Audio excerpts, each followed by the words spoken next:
All right, welcome back, everyone. So if I haven't convinced you yet, this is the Apollo. We're going to do that now. So you'll kind of see a front antenna and a back antenna and the turret. And then if I put these images side by side, obviously the nacelles as well, but you can see all of these particular items along with this image. So this very much appears to be the Apollo, which is very exciting. We'll also move on to the Terrapin, and I'll let John take it away and tell us when this is coming. Some things that you're going to see at IE. His words, not mine.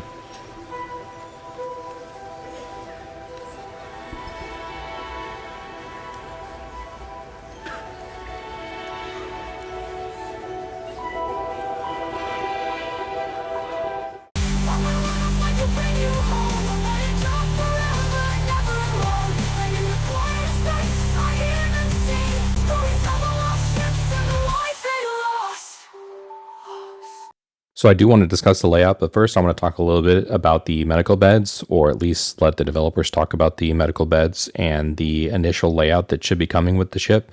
Although this could change, at least they're just actively developing it. It may not even come out in 2025, but this is the original thought between the beds that would be provided once you first get the ship. Take it away, John. So these are essentially tier 3 medical beds. So you've got 6 medical beds that you can heal a variety of just general injuries that you'd expect people to find. If you want to be a bit more serious, you can swap those rooms out for some tier 2 rooms, which only have 2 beds on each side, but they're bigger beds, they can do more. And then if you really want to be full doctor, full surgeon, you swap them out for tier 1 rooms. And those are your big isolation rooms, big surgery rooms that can do the whole thing that you would find on in Hurston's big planets medical facilities, but in a small ship. But you can only do one at a time in those beds. Switching these beds out, is that standard with any Apollo? It's just the tier 3 ones at the moment. All right, so taking a look at the layout here, you can see the crew and bridge here, and it's meant for just a crew of 2. But they did mention this is going to be similar to the Constellation, although they do mention in the video talking about having some of the components from, not components, but some of the layout pieces, or I don't know the best way to describe this, some of the design stuff coming from the Polaris. So it's interesting to see this is coming along after the Polaris. Maybe they're actually going to implement that. That being said, the crew is very small. It's only meant to have a crew of 2. You could probably work it with 1. You'll just lose your turret gunner there and have that extra hand for probably engineering. But they do mention it's similar to the Constellation up front here on the bridge, and so it's going to have a similar look and feel out the front of the ship here, but at the same time, it does mention having fewer struts, which would be nice to bring to Connie at some point. You can see there's a crew lift here in the middle, similar possibly to the Constellation, but I hope that they bring more of a ladder like the Zeus has. That would be much nicer and quicker. There's escape pod beds, again, like the Constellation. It does have a toilet and shower combo. That could be something, again, that's coming over the Constellation, a little copy and paste there. There is a little food section, which, a little microwave area there, a little kitchenette. And then you move that red door back to the middle section, which is going to be where all the medical content is going to be. And you can see there's just windows down the middle there. So if you do take this main door back, you're actually not going to be able to get to the medical section until you get to the reception area. So as you head through there and you go to the reception area, which I think is maybe a bit of a waste of space. I don't know how they're going to do the reception area, but it would almost be nice to have a lift right there, to be honest. Maybe integrate that reception and the airlock there to be a lift for like a nurse. It would be really cool. That being said, that reception area is going to lead to both the medical bedsides. John did mention that it's going to be 3 tier 3 size beds on each side initially. I don't know if they'll stick to that. Again, it could be, I think the overall, if they do add the modularity, having a size 1 on one side and size 3s on the other is going to be really nice to be able to handle a large triage situation of smaller injuries, and then a size 1 for anything that really needs to be really handled for any meaningful way. That being said, there's obviously toilets and washrooms in the back. They probably could use that space a little bit better, but anyways, we'll have to see what it comes out to being, because this is just the original layout. And then you move towards the back there. You have 20 SUs of cargo in the back. You do have an airlock, and then you have a ship items section, which I think is just going to overall be a little armory, if you will. It did talk a little bit about sizing. You have the main ramp that leads out the back as well. They did talk a little bit about sizing, so it's meant to be a bit longer than the Cuddy at 43 meters, a bit about the same size of the Cuddy on the width, so about 30 meters there, and then 10 meters high, which is actually 1 meter shorter. 1 meter taller than the Vulture, but overall shorter than the Cuddy, because I think the Cuddy is like 14 meters long. Speed-wise, it's going to be similar to the Freelance on the Triage variant, but then the Medevac actually has heavier armor, and so it's moving at 195, so a bit slower on that one because of its heavy armor.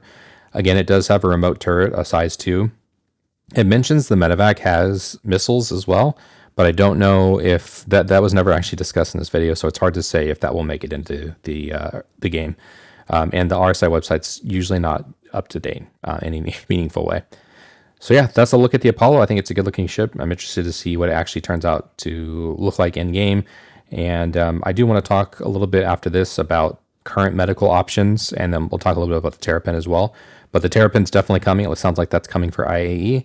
The Apollo, it's hard to say when it could be coming, but it's at least good to see they're working on it. I know this time last year, everyone's like, the Apollo's coming out next month or something. And I'm glad I never bought into that because I was still new to the game, and I think the hype around it was something I was actually interested in as well. But I didn't want to get into concept ships, and I think that's a good idea for new players to not get into concept ships unless it's a ship you really, really want. Anyways, let's get in and take a look at some of the other ships. Looking at sizing here, you can see this is the current lineup that's offered for medical gameplay. The Terrapin being a stand-in for the coming MedaPin. So it's hard to say how this will all play out, but I also kind of added at the end the Zeus to kind of compare it at the end of the day as a potential stand-in for the Apollo. But that's pretty much it for the discussion that I have for today on the Apollo. Specifically, at this point, I'm just going to look at what's currently available and what those offerings look like. So if you just came for the Apollo, thanks for watching. Otherwise, let's get into taking a look at the current available options for 2024 medical gameplay. The only current vehicle option is the Nursa, a really good option here. Currently with the end-game price of 137,200 AUEC, it's just an easy buy if you can add it to your fleet, which everyone probably should. It's really good if you want to take it along for FPS missions. Basically right now it just adds a medical bed, if you will, to your whatever ship you're bringing along, and it just adds that capability. You can also get a 1 SCU box in here as well that I tested out because the storage in here is not very big, but that 1 SCU box is something that just adds a little bit more storage. But you'll want to move that if you need to use it for respawning. Next, we have the C8R, another great option. In game, it's a little over half. It's over a little over $500,000, I should say, 555,660 AUEC. So it's also a good one to have. It's like a little shuttle. Now, storage-wise, it's not super great, but you can put a box on the back if you need to.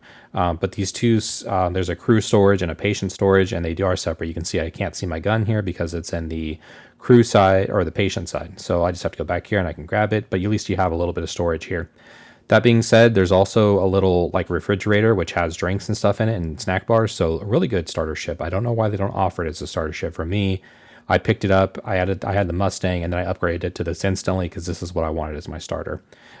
Still has the tier 3 like the Nursa, so great little functionality. Again, you could put a 1 SCU box in the back here. Just note that you'll want to keep a second utility tractor beam because you'll just get trapped if you don't put a tractor beam back there, or you don't have a tractor beam on standby, because if you go to open out those doors there, you're going to have a big 1 SCU box in the way, and I don't think you can't pick one up. So really, you're going to need to keep a spare tractor beam in here if you want to keep a box back here, or move it out of the way before you start your mission running. Anyways, let's get into the next one. The Terrapin, I'm going to need you to use your imagination here because obviously the Terrapin is not currently the MedaPin. I don't know if that name will catch on either. That being said, with the layout it showed, it seemed pretty interesting. I only saw one bed. It seemed like a size 3 as well. So kind of try to figure out what the pricing is going to be. I have no idea, right? We won't know till IAE. But if it's anywhere near the current Terrapin, it's not going to be, it's going to be a second kind of cool type of thing because cost-wise, it's not going to be worth it. Even with the armor and stuff that it offers, I'm just not going to see it. So they need to keep the pricing similar to the C8R, ideally, and then it would be worthwhile. It's only going to be, again, probably mostly picked by people, even if it has a bigger gas tank and all that stuff. I don't know. I just don't really see people buying this up like hotcakes unless they make the pricing right because it only has one bed. I was thinking it might be a size 2, but it looks like it's only a size 3 in that particular video. You can also get a 1 SCU box in here potentially. Again, we don't know how much room the bed's going to take up, but at the end of the day, it'll just be a lot of details are missing here. I like it, and I've always liked the VTOLs and stuff like that, and I really like the Valkyrie as well, but I don't know, pricing and stuff like that, we'll just have to wait and see what's actually offered. Last but certainly not least is the Cutlass Red itself. So this is going to be a really good option for actual FPS gameplay. Again, the C8R is a good little filler, but 2 size 3 beds in here, relatively good pricing in game. It's less than the Terrapin currently, so it's 2.8 million essentially, which is a lot, but at least it's fairly decent. A decent standalone price if you wanted to get out of the game. Meant for a crew of 2. It's much like the Cutty Black here with its layout, but at the end of the day, it's just the Cutty Red in the middle section here. It does have 12 SCUs of storage. You do have the engineering stuff set up as well. And then you have storage for inside as well. So even if you don't bring in SCU boxes, but you could definitely bring SCU boxes here to increase your storage. But you can probably get a suit to fit in here, to be honest. It's hard to tell exactly, but there's 2 different lockers here, much like the C8R did. So you could just store, I'm sure you can get a full suit in here worth. Yeah, definitely a great little ship. I don't use it a whole lot because I usually just run about in the C8R along with like the Carrack or something like that. So I don't necessarily have a use for it, but definitely a really good option if you're looking for a medium ship. It's going to be hard. They have to price the Terrapin right because this is just so much better, and the C8R is better on the smaller category. That's going to wrap it up. I didn't mention the scanners. Both the C8R has a scanner. Obviously, the Terrapin has a large scanner, like a scanner as well, but it's going to lose that dedicated scanner seat. So it's hard to say if the MedaPin, like the Medical Terrapin variant, will have keep a scanner as well. But if it does, again, that's where the Cutty Red, they have to really make sure that it's really competitive because only the C8R and the Nursa don't really have those scanning capabilities. But the Cutty Red already has it. Towards the end here, just to kind of get an idea of what the Apollo will fall in size-wise. Again, I brought the Zeus in. But yeah, that's pretty much it. Interested to see if they'll have any news about the Apollo during IAE. I suspect probably not. I feel like that might come out during Fleet Week or later, sometime maybe this time next year. But for now, at least adding the Terrapin as a medical option sounds good. But for me, pricing is going to be everything. So appreciate those that take time to watch the video, and appreciate those that take time to like and subscribe. And drop a comment below, and I'll catch y'all next time. Peace.